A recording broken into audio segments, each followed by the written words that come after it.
Hello everybody and welcome back to OMB Reviews. I am the critic who is a cynic. Hope you're doing well, and today we're talking about the worst films of the year 2021. And oh man, it was a doozy of the year. There were some pretty good films. You can check out my top 10 list of my favorite films of 2021 in a previous video that I did this week. And today I'll be talking about truly some of the worst films, not just to come out this year, but also some of the worst films probably to come out in the last several years because of a multitude of reasons, whether it is poor storytelling or whether it's because of identity politics just being filled to the brim in the story. There are a plethora of reasons to really hate these movies. But before going any further, though, please make sure you smash that like button, light up that fire button if you're watching over on Odyssey, and also make sure you subscribe to the channel with that bell notification turned on. That way you know every time a new video or live stream goes live on the channel. So right now, I'm on my website, ombreviews.com. This is where you can go to follow things like box office tracking. Also, you can vote in this year's Wednesday Raven Awards. This is going to be the fourth time we're doing the Raven Awards. And if you click on the one for 2021, it'll bring you to a form that you can fill out. So you can fill out your best movie of the year, one of your worst films of the year, which is the Kathleen Kennedy and Ryan Johnson Award for Excellence in Craft World Building, etc. Plenty of awesome, fun categories there. This is our boycott of, I know, River, I know you're so excited for this year's Raven Awards, but it's our way of being able to boycott the Oscars, and it is a lot of fun because this is all coming from you guys. This is all coming from your nominations. I take the films that get the most nominations, put them onto a ballot, and then y'all get to also vote on the winners, and it is a lot of fun. You can also follow box office tracking on the website to see, what films are doing, what the projections are as far as what the films are likely going to make by the end of their run. And also you can see film reviews that I've done. Very simple, just simple grades next to the films that I've seen, and also lists of films that I have not seen, going back all the way now to 2012. And I'm working on other years as well whenever I have time, which, as you all know, as a teacher, does not happen all that often to have that kind of extra time. But we'll go ahead now and go into the best, or rather the worst films of 2021. Again, here's my list of the best films of 2021. And as you can see, the methodology that I used for this one was I decided to score them because they were all very close in their grades. I did not have to do the same for the worst films of the year because the grades were pretty clear and I had a good idea of where I wanted each film to fall in comparison, not just to their grades, so being able to determine ties relatively easily, but also just, again, the general sentiment. So I did not do the same type of methodology because these are the worst films. Why would I spend the time that I spent doing all of this for the worst films of the year? Yeah, good question. Anyway, let's go ahead and get into my dishonorable mentions. So I've got a top 5 worst films of 2021. These two almost made the list, but there were 5 other films that I hated just a bit more. But the first dishonorable mention should come as no surprise to many, and that is Black Widow. Oh, man. Black Widow, a film that should have been made probably 10 years ago, a film that would have been more relevant before Avengers Endgame, before they decided to kill off the character, and then make a movie about that character. And again, the question I ask is, why would anyone care at this point? Why would anyone care about a character who would have been, again, a very popular character to make a movie about? Scarlett Johansson is someone that most people generally like, despite the fact that in her, day-to-day life, she can be a little bit of a let's just say she can be a little bit of an annoyance. But with all that being said, there are still a lot of people that generally like her in her movies, like her films in general. And so you would have had a lot of opportunity to be able to tell this story years ago and to tell it pretty well and to get a lot of people to show up for it. But what they decided to do instead was to kick the can down the road, wait until other studios had their own female-centric storylines, and then decide to do the film. And not just that, but also decide to do the film after her character in the MCU had died, which again raises the question of, okay, why should I care then about anything in this movie when it's a character that is no longer relevant to the story because she is no longer existing within it? Not to mention, of course, this movie is filled to the brim with tons of plot issues, CGI issues as well. And even though it does feature a pretty fun performance from Florence Pugh, who I think is a very talented actress. I thought that she did a really good job. It unfortunately is filled to the brim with identity politics, whether it is the entire storyline of the Black Widows being run by this one guy who is clearly being played as a misogynistic type of character who controls all of the Black Widows with pheromones. Yes, you heard that right. They're controlled with pheromones. Basically, he has sprayed pheromones on himself so that his widows never attack him. And what we find is at the very end of the film, Black Widow herself decides to, break her nose, slams her face on the table, and instantly is broken of the spell. Because that's how smell works, and that's how pheromones work. It's just so ridiculous. So there's so many elements of this story that are just awful, but still not as awful as some of the other films that are going to be on my official list. But Black Widow, you were one of the worst films of the year. Again, not only were you way too late in your release, not only were you irrelevant in your release, you were also a terrible film to boot. Speaking of other terrible films to boot, let's talk about The Suicide Squad, the other dishonorable mention that I have. This one might be controversial because I know a lot of people who were fans of this film who thought this film was fun.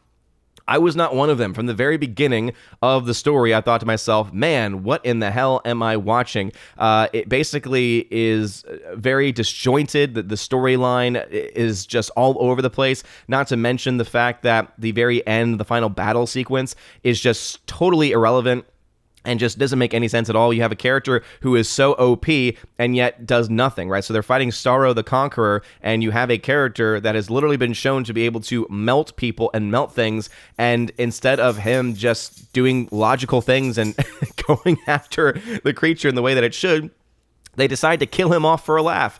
It just is so silly to me, and it's the very definition of subversive expectations in a lot of ways. And also, I did not find some people were very much taken aback by the performances from Idris Elba and John Cena. They loved the back and forth between those two characters. I did not find that funny.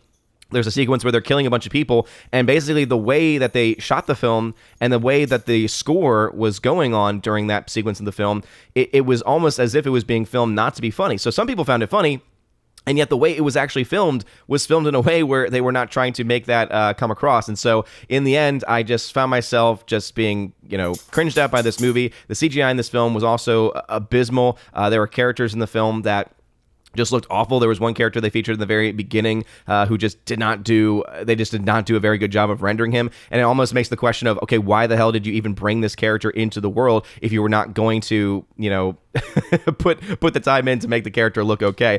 So in the end, I think that this is easily one of the worst films of all time. Rather, one of the worst films of 2021, and it's just so ridiculous. And James Gunn, obviously, is someone who he's made some good movies. He's made Guardians of the Galaxy, and unfortunately, he's not made a whole lot of other good films since that time because Guardians 2 didn't hold up, this film didn't hold up, and I don't have a lot of hope for him in the future. All right, getting now into my top 5 worst films of 2021. Number 5 is a movie that just its title alone definitely frustrates me, and that is Mortal Kombat. The reason why the title alone frustrates me is because this was not a Mortal Kombat movie. Mortal Kombat deals with a tournament, right? Mortal Kombat deals with actual Mortal Kombat. This was a prequel. So had they decided to actually name this film Mortal Kombat the prequel, or, before things start, or give some type of name to it to make it clear that they were trying to do a prequel or a background story, then you know what, maybe I would actually give this film a few more points. But even that alone would not save this film from just a disjointed story, them creating a new character out of thin air when they have a plethora of characters to be able to go into. There are some interesting storylines between Sub-Zero and Scorpion. I actually like that a lot. The very beginning and the very end are essentially the best parts of the movie because it features a fight sequence between those two characters. The issue is that those are the only moments that have really any fun in it, and those are the only fight sequences that you really have any care about, and they are incredibly short and are only at the very beginning and at the very end of the film. Add on top of that the fact that this film is, again, just filled to the brim with moments that you just don't care about, just, again, meandering storyline. It just does not work on so many different levels. And the fact that the only character that is worth talking about is the character of Kato, and he is someone who is not nearly as featured in the film as he probably should, and then you have yourself just a complete mess of a movie amongst all the other things that they do with. So again, this is not even a Mortal Kombat movie, but the movie itself is terrible to boot. Film was a massive box office failure on so many different levels. There are some people out there that are big defenders of this film. I personally don't quite understand that, but I really hope that they don't make any more of these in the process. But as my number 5 worst film of 2021. Coming in at number 4 is a film that featured on Netflix, and it is Gunpowder Milkshake.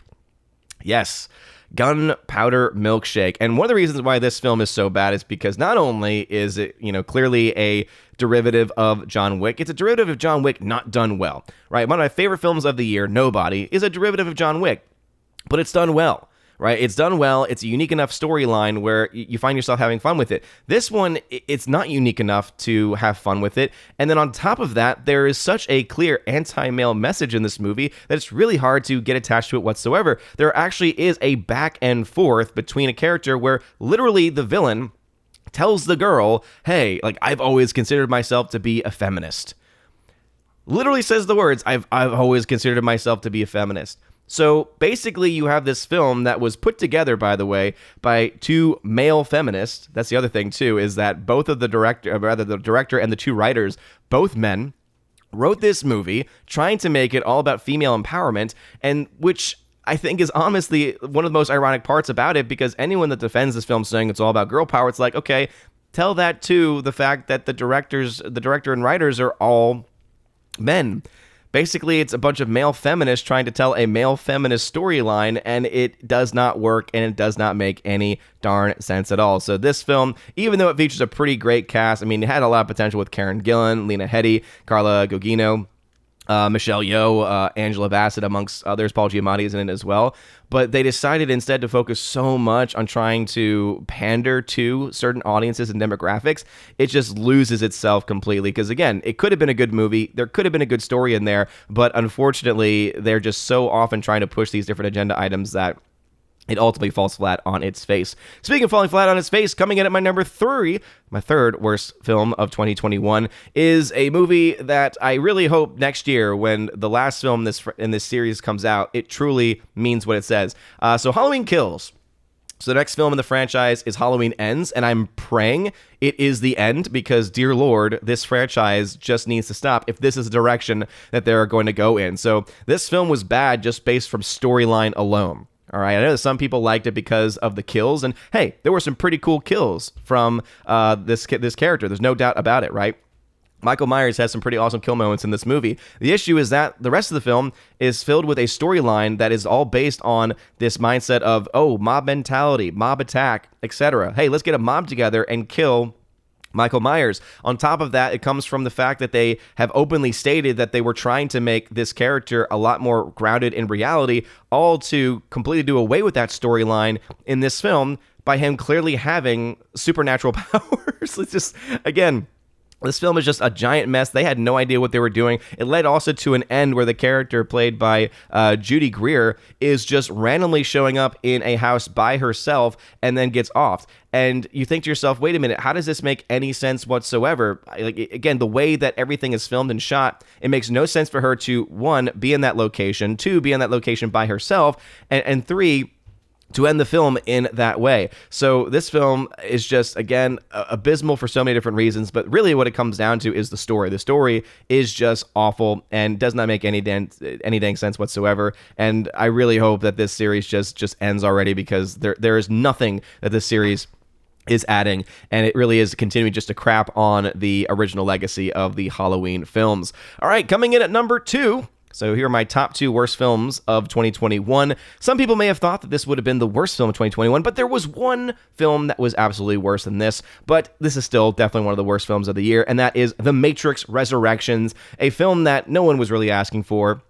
And even the movie itself kind of plays on that a little bit. Some people have tried to say it's actually a better film if you understand that it's the way in which Wachowski is trying to basically tear down Warner Brothers and trying to, basically in this way of deconstruction, right? So this almost deconstructing narrative, trying to play in on itself, trying to play in on the fact that Warner Brothers is wanting another trilogy and is wanting to cash in on a franchise, etc. And some people have kind of defended it for that reason. But when you really look at it, it's so on the nose in its commentary. It's so on the nose in everything it tries to do, and so derivative of the previous franchise in the previous film that there is nothing that this film adds. This film adds nothing to the story. This film adds nothing to the legacy, and it's sad because you had a film coming out, the first film, which was phenomenal, which was fantastic, still holds up to this day. You then had the following films in that original trilogy, which again just got progressively worse. The second film was definitely not as bad as the third, but the third was pretty bad. And so this film is all about trying to retcon various elements of the original trilogy, basically trying to make you even more confused about things that were going on. They obviously have the moments where they try to retcon the red pill, for instance, trying to take back the red pill. From conservatives is the way in which it was worded in certain interviews, and all you're ending up left with is a story that makes no sense, and a story that is a giant mess, and a story that is a clear attempt at a cash grab, but instead ended up being a giant waste of $200 million of production budget, and likely the biggest box office failure of the year 2021 when all is said and done. We still got to wait for the year, or rather, we still got to wait for these numbers to play out and for this film to eventually leave theaters. But this film is, again, looking at around a $150 to $200 million loss when everything is said and done. So this is going to be one of the biggest box office failures of the year. It's one of the biggest failures of the year, and that is why it is one of the worst films of 2021. But it's not nearly as bad as this film. This is absolutely the worst dog crap film of 2021, and it should come as no surprise now at this point. That film, of course, is Space Jam 2. Space Jam: A New Legacy, or as I like to call it, not Space Jam. Not so Space Jam. This is a film that is all about not the characters of the Looney Tunes, not about the continuation of the Space Jam storyline, but instead is all about LeBron James. Is all about basically feeding into LeBron James' ego, filling into LeBron James' love of the Chinese Communist Party, and all continuing to, again, just destroy filmmaking in general by having these kinds of movies that come out. It was trying to play to a younger audience, and I honestly can't even see or understand how any kids could even like this movie. And that's why I never plan to ever show this film to my own son, and I will instead show him the classic that is Michael Jordan in the original Space Jam movie, because this film is just dog crap on every single level, unoriginal writing. They even try to be very smart with themselves by basically promoting their own catalog. They basically, it's basically a giant marketing campaign for Warner Brothers in a lot of ways, not just in the way that the original story is presented, but also the fact that they're constantly featuring characters that are in the Warner Brothers catalog. And in fact, at the very end, when they're having their final basketball game, and it's not even a basketball game, it's a video game version of a basketball game, which is, again, so stupid, so dumb, but they're featuring all these other characters from Warner Brothers, and they're really bad cosplays. It's not even that they're really good renditions of these other characters from these other franchises. They're just really bad cosplay versions of them. And so this film has no real redeeming qualities to it whatsoever, at least with the other films. Like, the reason why Matrix Resurrections is not number one is because, hey, at least when you look at what Keanu Reeves did with his paycheck, 75% or so, it came out, there was a report that came out that around 75% of the money that he got went to go support cancer research. So at the very least, something good came out of it. Nothing good came out of this movie. Not only is this film terrible, but all this did was help line the pockets of LeBron James, who is already overpaid, overhyped, and is a pawn for the Chinese Communist Party. And so therefore, this film is a complete failure and really is the biggest failure of the year. In fact, this was the only film that I gave a flat out F to. And so, again, no surprise at all. This is the worst film of 2021. All right, so what are your thoughts? Do you have your own worst films of 2021? Please let me know in the comment section below if you disagree with any part of my list. But yeah, Space Jam: A New Legacy, Matrix Resurrections, Halloween Kills, Gunpowder Milkshake, Mortal Kombat, and then, of course, my dishonorable mentions of The Suicide Squad and Black Widow. Again, I'm sure I'll get a lot of pushback on The Suicide Squad, but hey, it's not a good movie, so don't hate me for it. But what are your thoughts? Let me know in the comment section below. If you like this video, smash that like button, land that fire button if you're watching over on Odyssey. You're all amazing and beautiful people. Hope you all have a wonderful rest of your day. And as always, God bless.